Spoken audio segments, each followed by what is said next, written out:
Y'all ever hear about the YT female plantation owner who was practicing voodoo?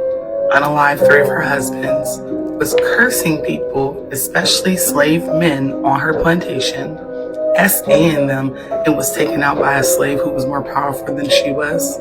I just got back from my trip, my vacation. As you can see, the airplane pillow was very much needed. What y'all just heard, what we about to go over in this video. Today we are talking about dark magic, specifically voodoo practices that white people have entered in, and it bit them in the ass. They left out the fact that some of these plantation owners, some of these kings and queens over there in England, all of them who were taught this by, they tried to use reverse psychology and use it for evil. And now you're gonna see the repercussions of it.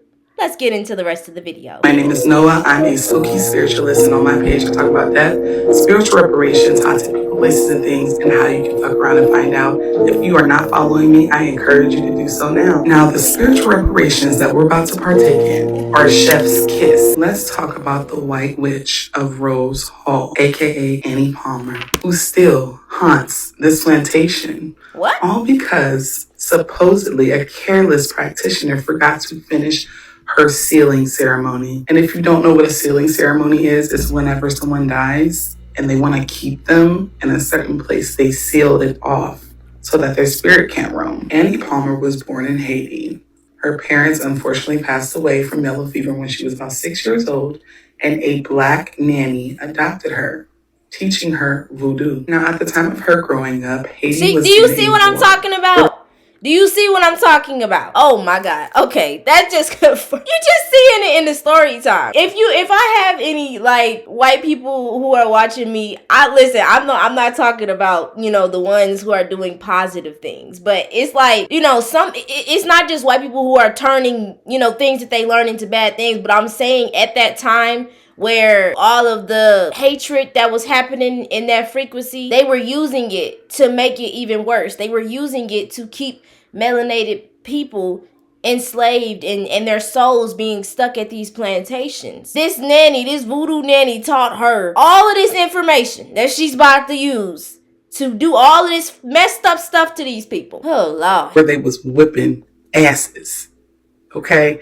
And this made it very dangerous for young Annie to be around because they were taking no prisoners when it came to the Haitian Revolutionary War. So eventually she moved over to Jamaica, where at 18 she met John Palmer, who was a plantation owner, and married him. But Annie wasn't cut out for the married life.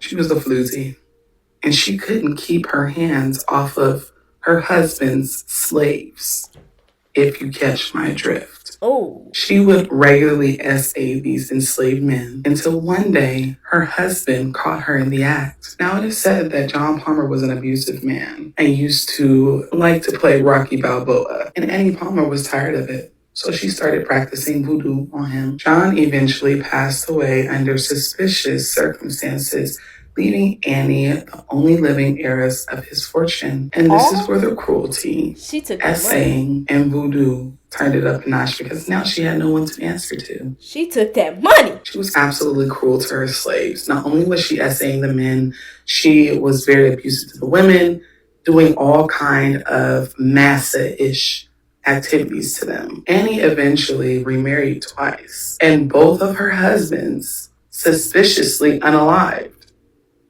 And even though she was never charged for any of her husband's death, they all knew what was going on. And they suspect poisoning and voodoo was involved. Annie took many slaves as her lover, but she had one slave in particular that she grown to really love. His name was Taku. Taku seemed to be loyal to Annie, visited her bedroom every night, and did everything that she asked for the most part. Taku was playing his position and acting strategically. So much so that Annie freed him. He was technically a free man of color. He was also a very powerful voodoo practitioner himself. Ooh. And whenever you are of African descent, plot twist. It doesn't matter what someone who does, because it's in our blood. We're always going to be more powerful when it comes to that line of work. But one day, Annie, being the narcissist that she was, crossed a line, and she was about to fuck around and find out. Plot twist. The next part of this story I like to call swamp talk because you get a different version depending on who you're talking to.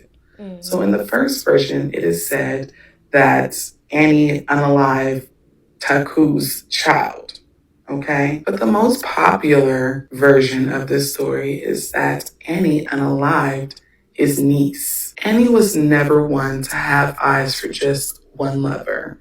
And she actually had her eyes on the plantation's accountant. He was a man of color and his name was Robert Rutherford. But see, the problem is that Robert only had eyes for one woman, and it was not Annie. Robert was madly in love with Taku's grand niece. Her name was Millicent. And that was a fucking problem for Annie. Annie was so used to getting what she wanted, she couldn't take no for an answer. Oh, so she got jealous. She got real jealous.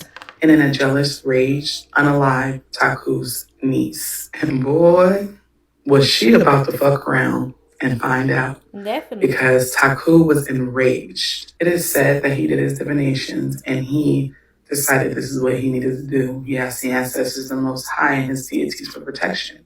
And then he went right into Annie's bedroom like he did every night. He made love to her as he usually did every night.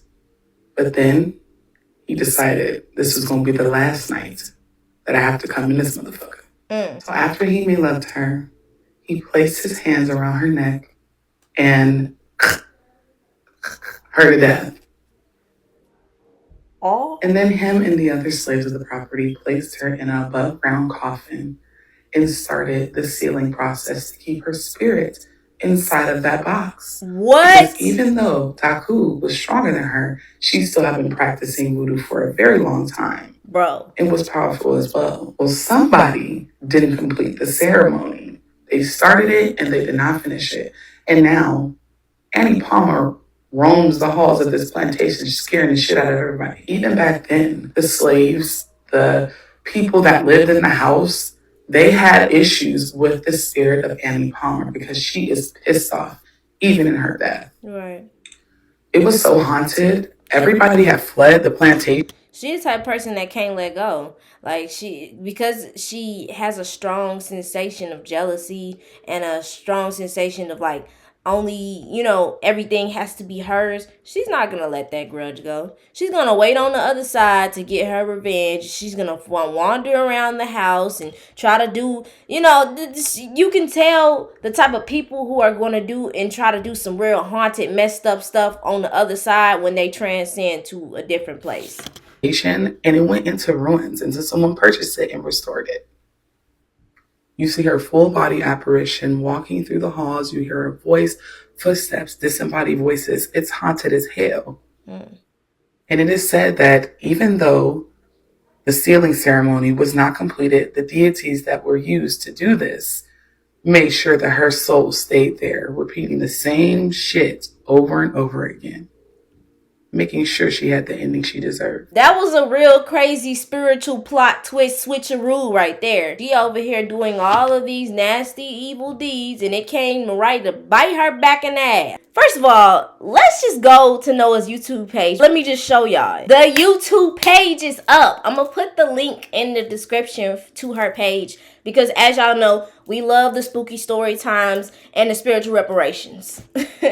So her first video is actually what I'm going to sample in the video today. Specifically the topic. Again, make sure y'all go subscribe to her. Y'all know I love her stories. We got another one that tried to practice dark magic. That boomerang came back real quick. Hold on, let me show you something. If anybody has read this book, Stolen Legacy. This book is basically talking about the mystery schools that they had in Egypt. And it's talking about all of the Greek philosophers that claimed everything as theirs when they learned it. So the Egyptians had this mystery school and they would teach all the magic, all the sacred knowledge. This was way before all the European kings and queens reigned. This was when, there was actual balance and real stuff that's happening, pyramids being built, all types of sacred technology and stuff that was happening, alien visitation, all of that. This was before all of that. So this is giving all of that information in. And some of them, the Greeks, some of the European people who was trying to get this knowledge, They were barely even letting them into these schools and learning this, but when they actually had the opportunity to, they claimed everything as their own. They used it as dark magic and all of this. This is a prime example. Just play it. The last story was a prime example. I'm like, I'm 2/3 through the book. I'll let Orlando Brown watch my kids before I even think about letting this bitch watch them. Because this fucking lady was responsible for killing over 650 young girls. Yes, she really fucked up the population. She was married at the age of 15, and for a wedding gift, she received a fucking capsule. And she also requested for contractors to build a torture chamber beneath the capsule. And yes, that shit is still here to this day. And for another gift, she also received a few villages to rule over. This is Elizabeth Bathory, born August the 7th, 1560, and she's also known as the female Dracula. Now they had the total of 5 kids. Elizabeth had the life that every woman dreamed of. She was a beautiful, rich ruler, and she was married with kids. But one day, she began to be filled with rage because all of her riches could not stop her from aging. Yeah, that ass was getting wrinkled, and she could not put up with that shit. She was so unhappy that one day, she struck a servant across the head and noticed that the young blood that was on her hand felt refreshing. Immediately, she had the young servant killed and her blood drained in a bathtub. Elizabeth claimed that the blood would make her look young forever. She became obsessed with the virgin's blood because it seemed to be working. Whenever she could, she took her ass to the village to offer young teenage girl a better way of living. She offered them a job, better education, and so on. As months and years go by, parents became concerned because they never seen their child again. And her husband, big goofy ass, even helped with the murders. Bathing in blood, I just know that ass was raw. Where do you think they're getting this information from? Where do you think they know about the essence and the importance of blood? In 1610, she was finally arrested for all the crimes she committed. Look at it. But that boomerang came right back. But they locked her up in a room full of mirrors so she could spend the rest of her life looking at that old ass face. Why do he talk like that?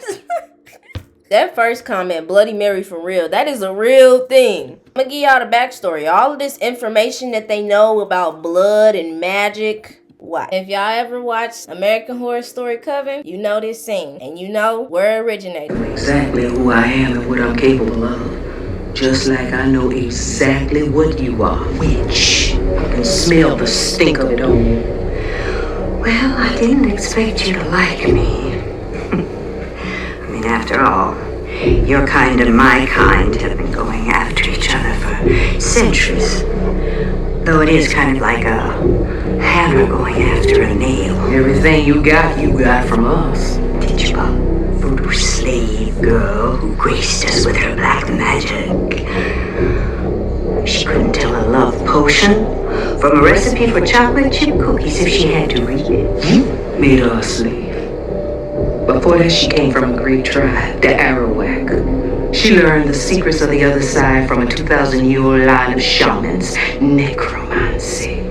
She gave it to your girls of Salem.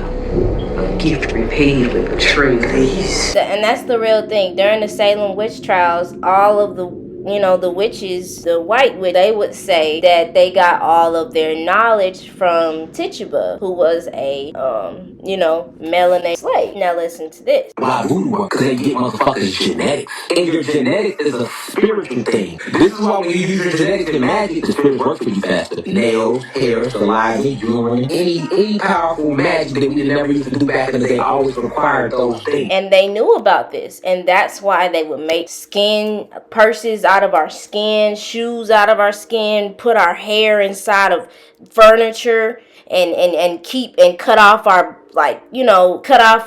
reproductive systems, cut off our hair. They wasn't just throwing it away. They were actually practicing, their form of their own voodoo, their reversed voodoo. So why do you think it's gonna happen to you? Why do you think when you go on a job to make sure you ain't getting high, what do they get for you?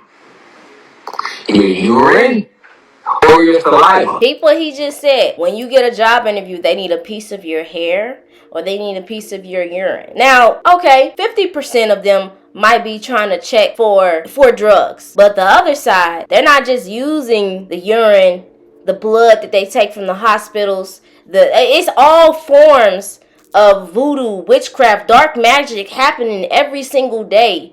And it's happening in America all the time, 24/7. And that's my purpose of making this video, because everything has been so flipped and reversed to where we are all subconsciously initiating ourselves into things that we don't understand. Like, why are you giving your blood away? Why are you letting them take your blood? Why are you letting them take your hair? When you look at the things that white people's ancestors used to do to our ancestors, it was deeper than just causing terror. It was also casting spells, using dark magic to keep us in that state of consciousness, to keep us holding there to these plantations. Because when I told you of slaves who was actually getting down with the plantation owners, they were so scared of us.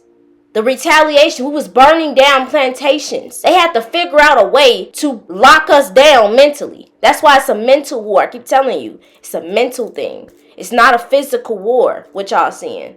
It's a mental one. When you start to get more knowledgeable about this, you will look at the past and see that they weren't just mindlessly doing things and terrorizing people for no reason. It was intention. Some of these plantation owners were actual warlocks, trying to imitate voodoo, trying to imitate African spirituality, and they turned around and bit them right in their ass. Let's get down to this part, because this is a recent situation. This ain't, talking about the past. I know the title was talking about plantation owners who were using witchcraft and voodoo and dark magic, but this one is a recent situation. There once lived a young woman who had no boundaries on what she practiced, and because of this, she paid the ultimate price, her life.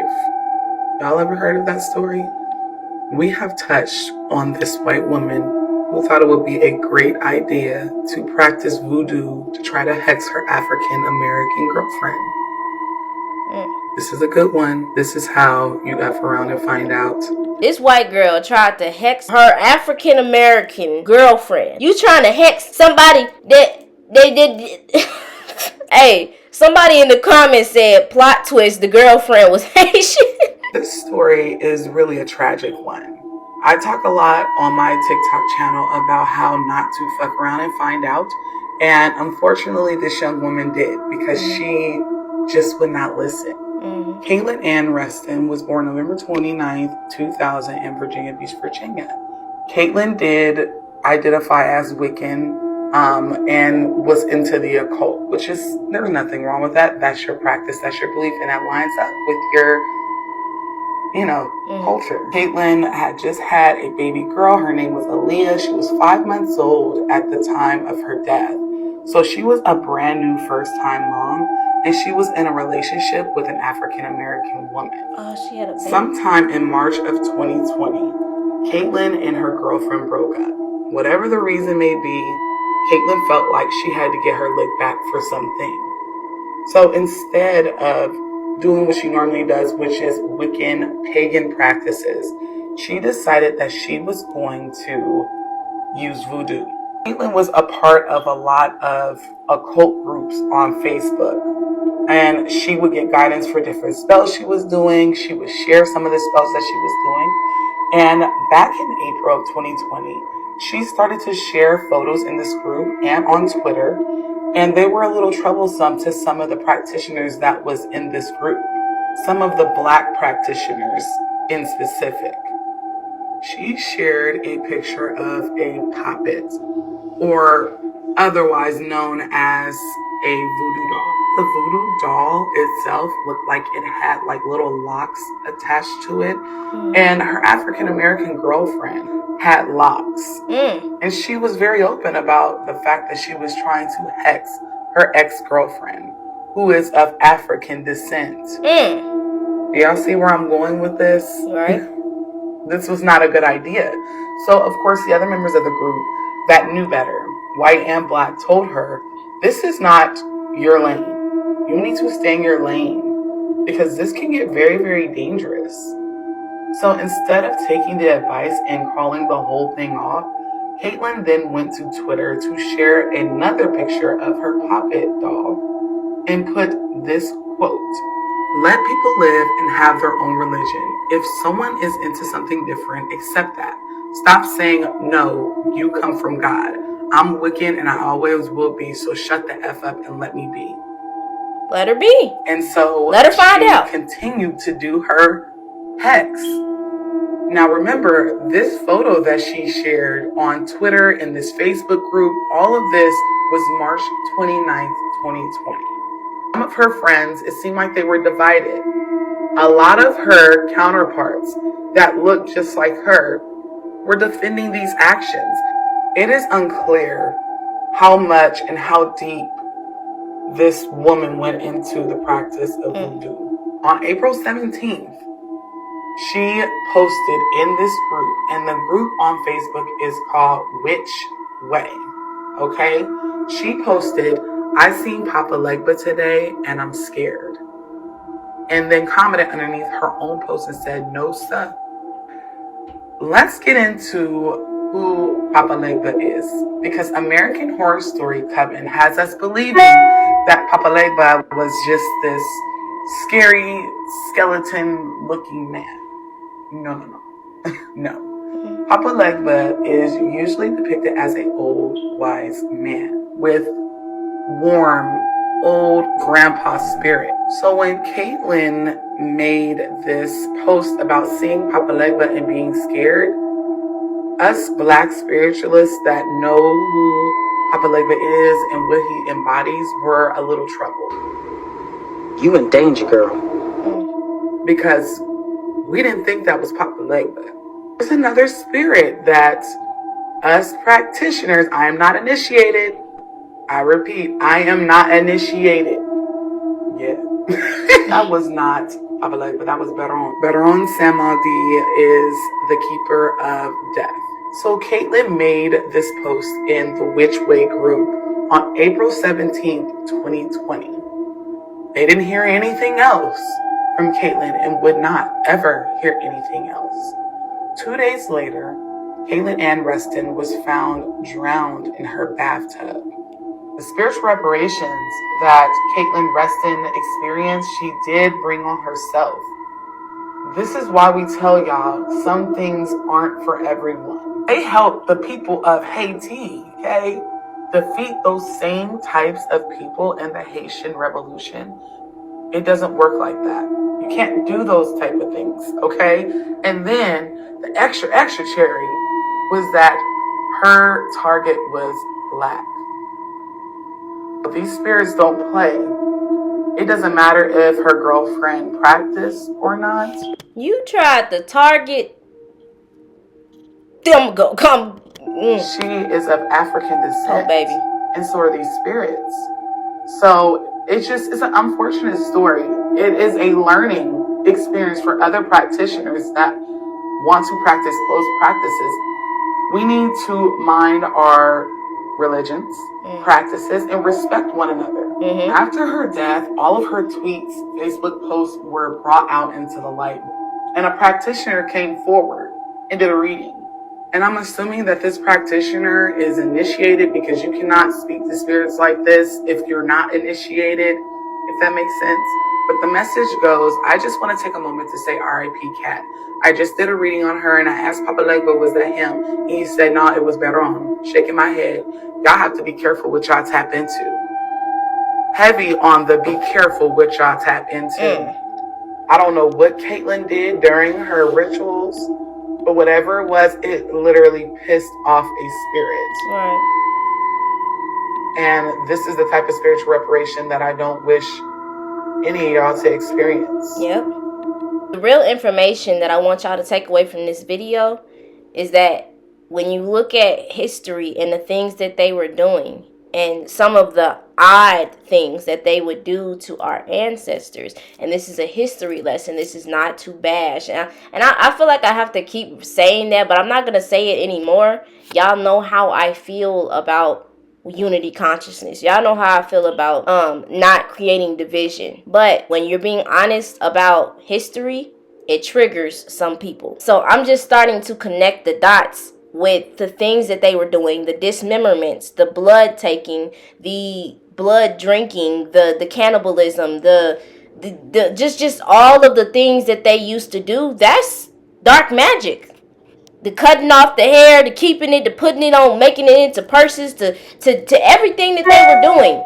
All of that includes dark magic. So it's really like making me think. I'm like, oh, so they really been doing reverse, all of that this whole time. Y'all remember that plantation owner? He built the plantation on top of a giant geode with bones underneath the dang on house. It's a method to the madness. And I want y'all to remember that. So when you look back at history and you hear these stories that are starting to come out, you're really going to see that magic is everywhere. Energy is everywhere. Voodoo is everywhere. Everything that they doing, even the things that they're doing now with the taking our blood. You got to be real careful with receiving gifts from people. Just being careful and being more aware of the magic that's going on around here. You feel me? So, y'all stay dangerous. I hope y'all go subscribe over to Noah's page. I'm going to put it in the description because she is a brilliant, excellent storyteller. I'm about to record the next video so I can have some back-to-back uploads for y'all. But let's start looking at things from a more mythological, the stuff that they saying is mythological perspective. Y'all stay dangerous.